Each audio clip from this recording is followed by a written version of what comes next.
Donc, on passe à un autre mot qui a la racine ham, OK? L'origine. On va le voir plus dans l'origine, celle-là, la matrice. Dans le mot Adam. OK, oui, Adam, c'est le nom du soi-disant premier humain, mais souvent, je crois qu'on a traduit Adam, mais on aurait dû mettre genre humain. Ça aurait enlevé beaucoup de confusion, mais je crois qu'elle est voulue. Donc, si on mettrait être humain ou humanité, à chaque fois qu'il y a Adam, bien là, on aurait moins de confusion parce que les gens, ils disent, ils ne voient pas que l'histoire de la création est une allégorie. Une allégorie, c'est comme une parabole. C'est une histoire racontée pour raconter un principe de vie. Donc, si on le prend mot à mot, OK, pareil comme quand Yahusha il dit que celui qui a péché, qui a de la convoitise, qui s'arrache un œil, c'est une allégorie, là, tu le feras pas, là. Tu t'arraches pas l'œil, mais tu vas enlever la racine ou ce qui te cause la convoitise. Tu vas l'enlever devant des yeux, en tout cas. Fait que là, si on parle d'Adam, on a le halap, on a vu tantôt, on a le maïm, et au centre, on a le dalat. Et on va aller voir ensemble ce que le dalat veut dire. Comme je vous ai dit, dans les lexiques, c'est l'être humain, Adam. Puis c'est aussi la racine dam. Dam, c'est tout ce qui est identique. OK? Dans un sens plus restreint, c'est le ça. Un lien assimilatif entre l'âme et le corps. Selon la pensée profonde de Moïse que je développerai, nanana. OK, on va aller voir le had. Dans le fond, le dam ici, là, du sang, c'est le mot dam. Fait c'est la puissance du sang. On va aller voir maintenant le had, OK? Alap. Alap.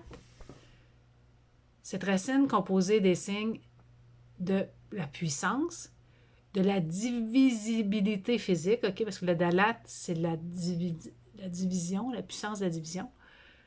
Indique tout objet distinct, seul, extrait de la multitude. Représente aussi un reste. Tout ce qui émane d'une chose, la puissance de la division, l'unité relative, une émanation, un tison fumant. Et on a vu que le ham, c'était, dans le fond, l'origine ou la maternité d'une chose. Fait que si on regarde, la première fois qu'il est écrit ce verset-là, j'ai complètement oublié d'aller chercher des versets de Adam. Je l'ai fait par bout, hein. Fait que j'en faisais un petit bout, j'allais faire mes affaires, j'en venais faire un petit bout. Je vous en mettrai dans les commentaires. Halahim, ou qu'on dit l'être des êtres ou le puissant dirigeant, créa l'être humain, Adam, à son image ou à son essence, avec la capacité d'être. C'est pour ça que je vous ai écrit une petite note ici. Au début, quand Alahem créa les cieux et la terre, c'est pas écrit Yahuwah. C'est écrit Alahim dans l'origine. Fait que c'est Alahim qui a créé l'être humain à son naissance. Donc, il est. Il a un souffle. Mais il n'est pas Yahuwah. Tu comprends? Il n'y a qu'un Yahuwah. Il est créé à l'image ou à l'essence. Donc, il y a un souffle. Il le créa à l'image de Alahim. Il créa l'homme et la femme. OK? Quand on regarde Alahim, un frère avait dit, puis je le prends toujours comme exemple, c'est comme si c'est l'être qui a soufflé. C'est comme si le Père a soufflé dans des ballons, qui est l'être humain, puis il a mis son souffle. Il a mis un souffle de vie. Pas nécessairement son souffle, mais il a donné la vie. Fait qu'on a tout le souffle de vie. Mais on n'a pas toute la pensée de Père. C'est ça que, à cause de la chute.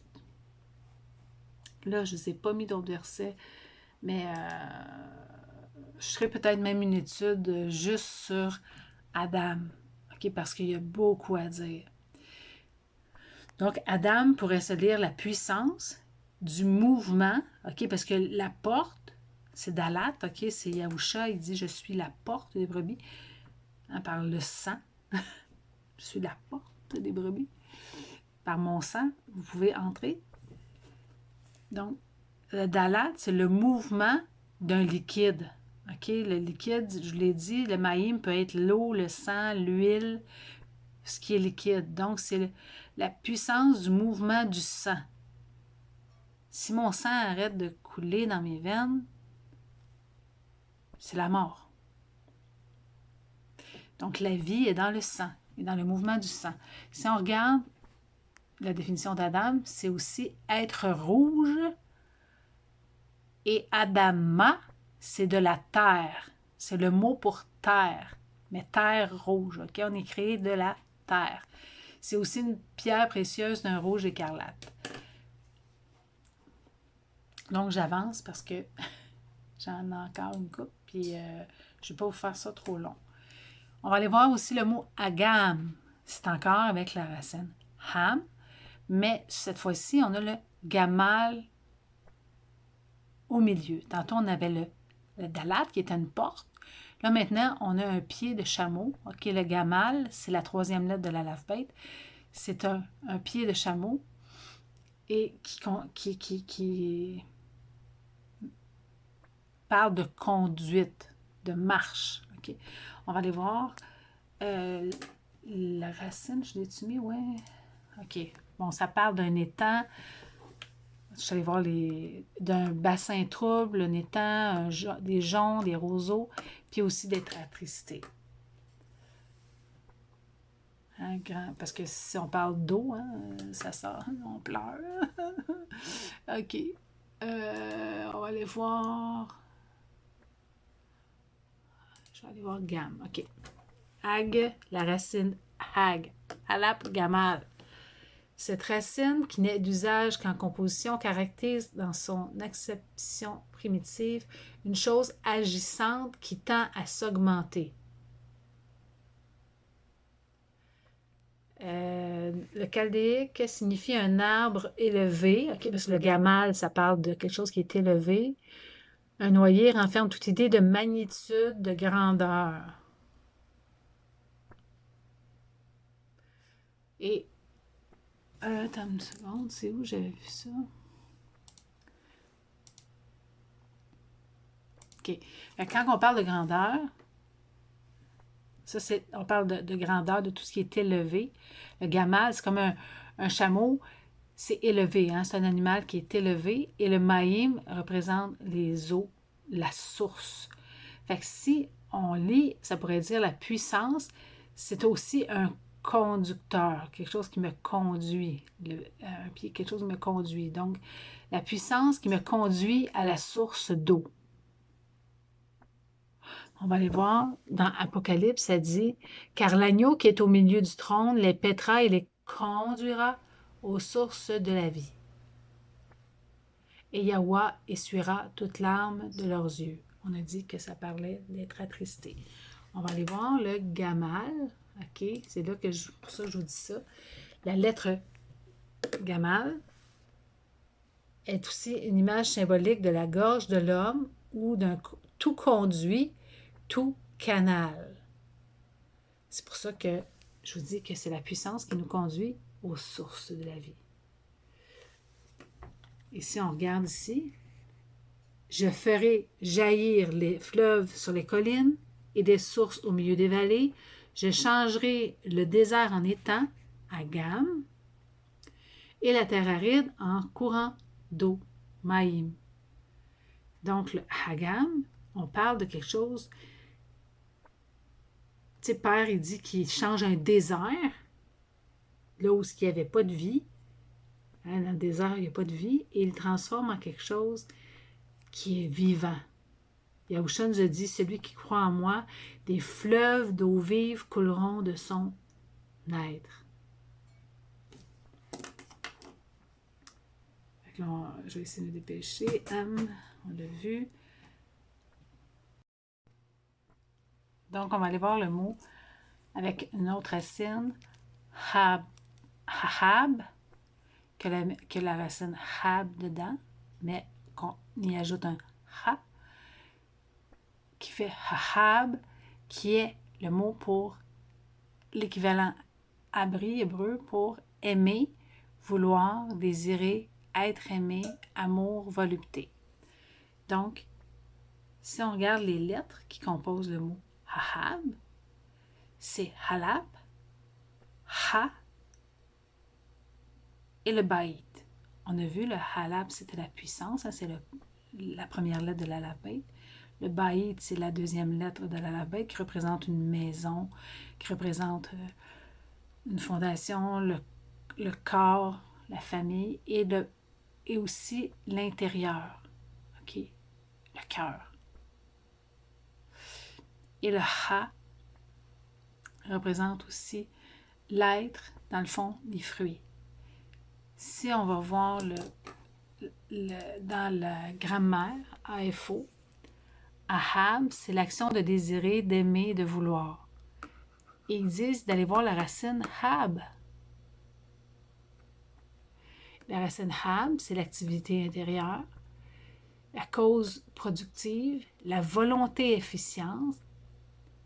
Dans le fond, c'est l'actif, l'agissant, l'efficace, le mouvement déterminant, la force générative. Et ça parle aussi de la fructification. Le hab, qui est halab baït, on parle toute idée de fructification et de production, dont le signe de la vie. Hein? Un arbre qui ne produit pas de fruits, production de fruits, il est mort. Ou il est appelé à mourir. Donc, ahab, quand on parle d'aimer, on parle de produire du fruit. Et si on pense au fruit que Père nous dit, quel amour, c'est la paix, la joie, la justice, la bonté, la fidélité, la bienveillance. Et dans Galates 5 qu'on retrouve. Fait que c'est pas juste c'est pas un sentiment seulement. Mais c'est une activité qui se passe à l'intérieur. C'est pour ça qu'il dit que c'est du cœur de l'homme que sortent les bonnes ou les mauvaises choses. Fait que l'amour, c'est le fruit intérieur. On va aller voir dans Mattityahu. Tout arbre qui ne porte pas de bons fruits est coupé et jeté au feu. C'est donc à leurs fruits que vous les reconnaîtrez. Ceux qui me disent « Maître, Maître » n'entreront pas tous dans le royaume des cieux, mais celui-là qui fait ma volonté. Haba. On a vu tantôt. Là, c'est Ahab. Mais quand on a regardé au début, l'autre étude, la première étude, Haba, qui a les mêmes lettres, Alap, Bayit, Ha, c'est le vouloir, c'est la volonté, celui qui fait ma volonté. Mais c'est spécial parce que le Ha, dans aimer, est au centre. Donc le Père, le Fils et son souffle de vie. Ils ne sont qu'un. Père, il dit qu'il est amour. C'est lui, c'est son être. On va aller voir quelques versets qui contiennent le mot haha. Dans Mashli 3.12, car Yahuwah châtie celui qui l'aime. Hahab, comme un père, Ab, l'enfant qu'il chérit. Aban, un ban, je dis. Halap, père c'est Halap, et l'enfant c'est Ban. Aban.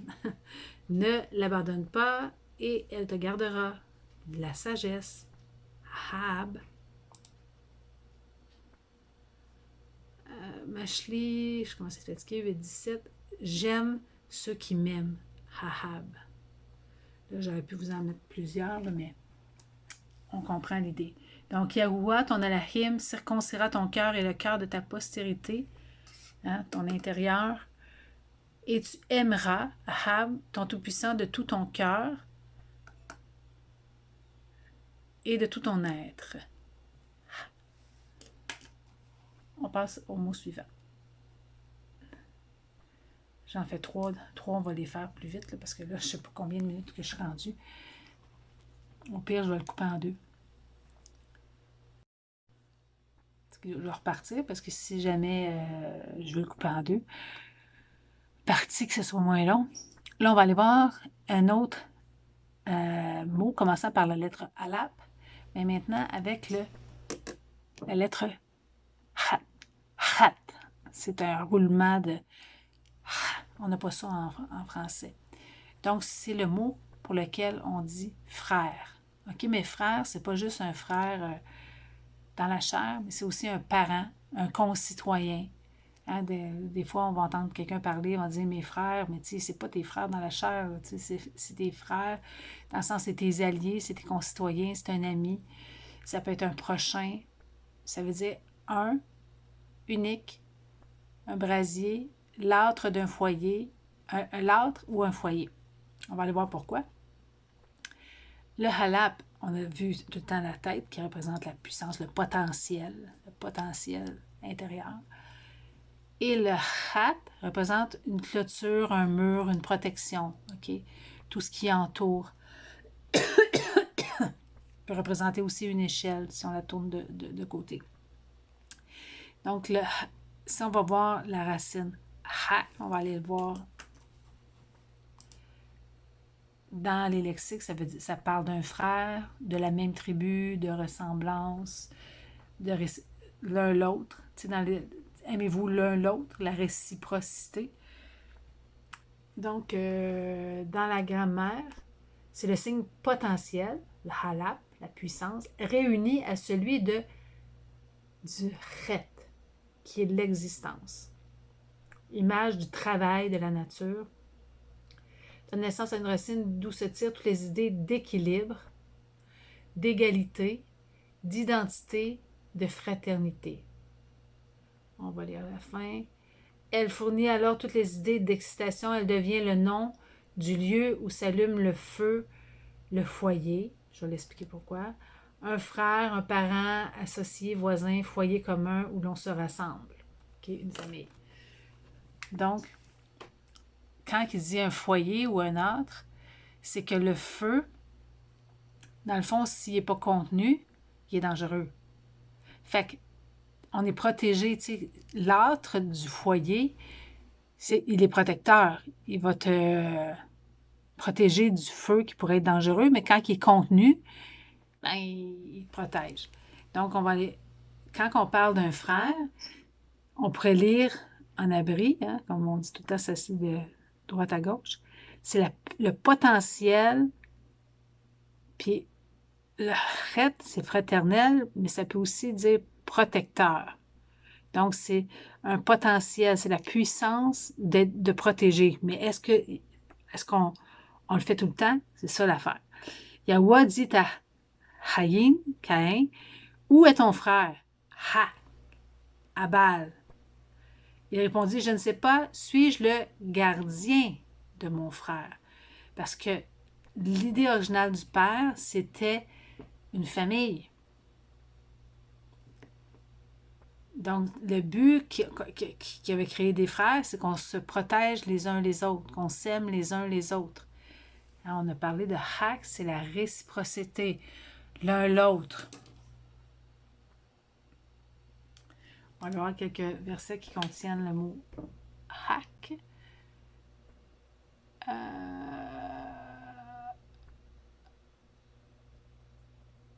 OK. Je sais pas pourquoi, je me souviens pas pourquoi je les avais mis. Il faudrait que je fasse tout de suite le partage quand je fais parce que ça vient pendant que je le fais, mais des fois, si je le fais 3 jours plus tard, j'ai perdu l'idée. OK. Proverbe, Machli, n'abandonne pas ton ami et l'ami de ton père et n'entre pas dans la maison de ton frère. Ça, c'était là qu'il y avait le hack. Au jour de ta détresse, mieux vaut un voisin proche qu'un frère éloigné. C'est pour ça qu'on disait un prochain puis frère, ça peut être similaire dans le sens que des fois, ton voisin va prendre plus soin de toi, va te protéger plus que ton propre frère. Quelques exemples de paroles de Yahusha concernant la fraternité. Matthieu 18, Matityahu, si ton frère a péché, va et reprends-le, toi et lui seul. S'il t'écoute, tu as gagné ton frère. Le frère livrera son frère à la mort et le père son enfant. Les enfants se soulèveront contre le parent et les feront mourir. C'est dans le sens que des fois, ton frère n'est pas nécessairement un gardien.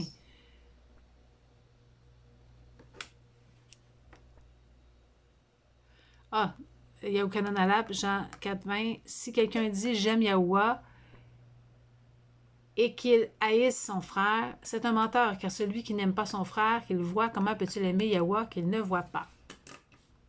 Et ça, c'était des versets qui me faisaient penser à hak.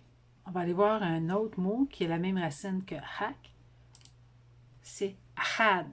Okay? Quand on dit que père est ahad, ekad, il y en a qui disent ekad, encore une fois, ils mettent le e. Moi, je continue à mettre un a. Je ne sais pas pourquoi ils mettent un e. Et ahad, c'est quand on dit que père et fils, ils sont un. OK?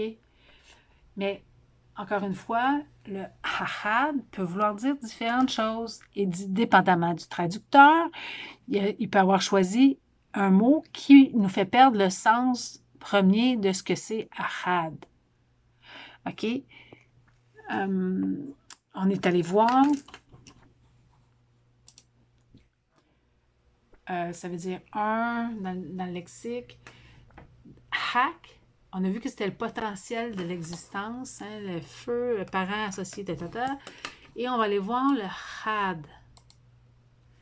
Le ha et le dalat.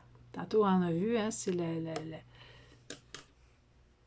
mouvement, mais c'est aussi la source de l'existence. Vous allez aller voir ça ici.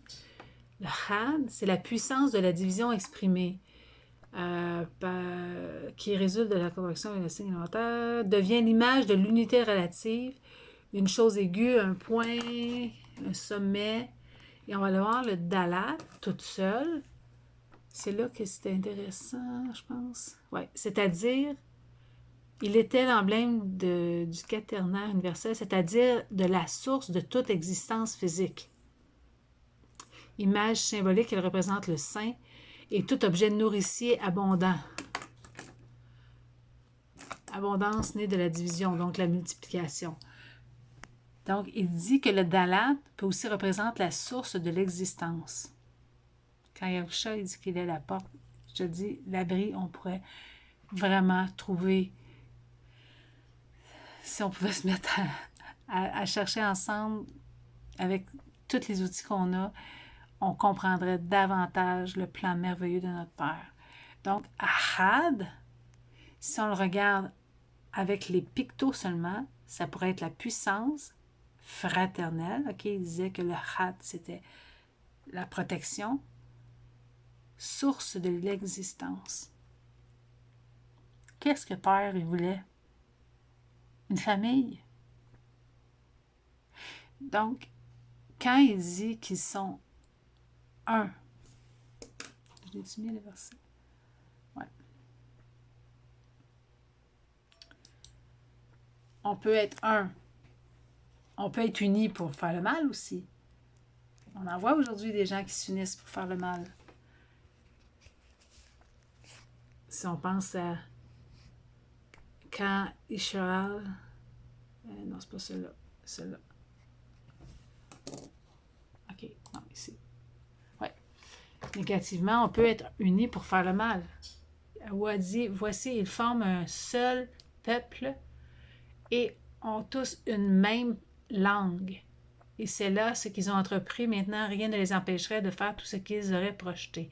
Ils voulaient s'élever au-dessus de Yahweh, c'est la tour de Babel, c'est là que Père a créé la tour de Babel, parce qu'ils s'étaient élevés, ils s'étaient unis, fait qu'il y a une puissance dans l'unité. On va aller voir les mains de Moucha. Moïse étant fatigué, ils prirent une pierre qu'ils placèrent sous lui, il s'assit dessus. Aaron et Hur soutenaient ses mains, l'un Ahad d'un côté et l'autre Ahad. Donc, quand on dit aimez-vous les uns, Ahad les autres, c'est le même mot. Et ses mains restèrent fermes jusqu'au coucher du soleil. Écoute, Israël. OK, on dit Israël, mais c'est Israël. Yahweh, notre Tout-Puissant, est le seul. Ahad, Yahuwah. OK, il n'y en a pas deux. Il est l'unique. C'est ça qu'il dit. Ahad, ça peut vouloir dire seul, unique. Puis ça me fait penser à cette parole de Yahusha qui est le rappel de ce que Père avait demandé, donc en accord et uni par la pensée. Je vous donne un ordre renouvelé. Aimez-vous les uns, Ahad, les autres, Yahad, comme je vous ai aimé, aimez-vous les uns les autres. Ne cherchez pas à vous venger ou garder rancune contre n'importe quel de ton peuple, mais aime ton prochain comme toi-même. Je suis Yahuwah, le je suis qui suis. Donc, on voit que Ahad, quand Yahusha dit que moi et le Père, nous sommes Ahad, ça ne veut pas dire que c'est une seule personne. Ça veut dire qu'ils sont unis, ils sont dans l'unité. Ils sont associés ensemble, ils travaillent ensemble. Mais le Père n'est pas le Fils, selon les Écritures. Fait que le verset que j'avais ressorti, c'est « Car le sort des fils de l'homme et celui de la bête sont pour eux un même sort. » Tu sais, quand ça dit, ça peut être aussi même, ça veut dire comme meurt l'un, ainsi meurt l'autre, ils sont tous un même souffle. C'est ça qu'on partageait tout à l'heure. Ce que Père a soufflé dans les ballons. Et la supériorité de l'homme sur la bête est nulle, car tout est vanité. L'homme animal, dans le fond, le corps, n'est pas différent de l'animal. Ce qui le rend différent, c'est quand Père insuffle sa vie. Donc, on va aller voir un mot encore, là, ça va être le dernier, je suis vraiment fatiguée, qui a la même racine, hak, okay, qui est la fraternité, et le mot qu'on utilise pour sœur. On va aller voir que sœur ne veut pas nécessairement dire, ne veut pas toujours dire une sœur dans la chair. Veut aussi dire la parenté, les femmes d'une même tribu, d'un même pays, des alliés, des amis. Et métaphoriquement parlant, il parle de Yasharal et de Yahuda. Ma sœur, quand il parle dans l'Écriture, il parle de Yahuda. Fait que si on voit, on va aller voir les racines. On a dit la puissance fraternelle. Et on va aller voir la racine Hout. Okay, tantôt, on a vu que c'était l'idée qui est rattachée à ici, là, un frère, un parent, nanana. Puis on va aller voir la racine terminale Hout.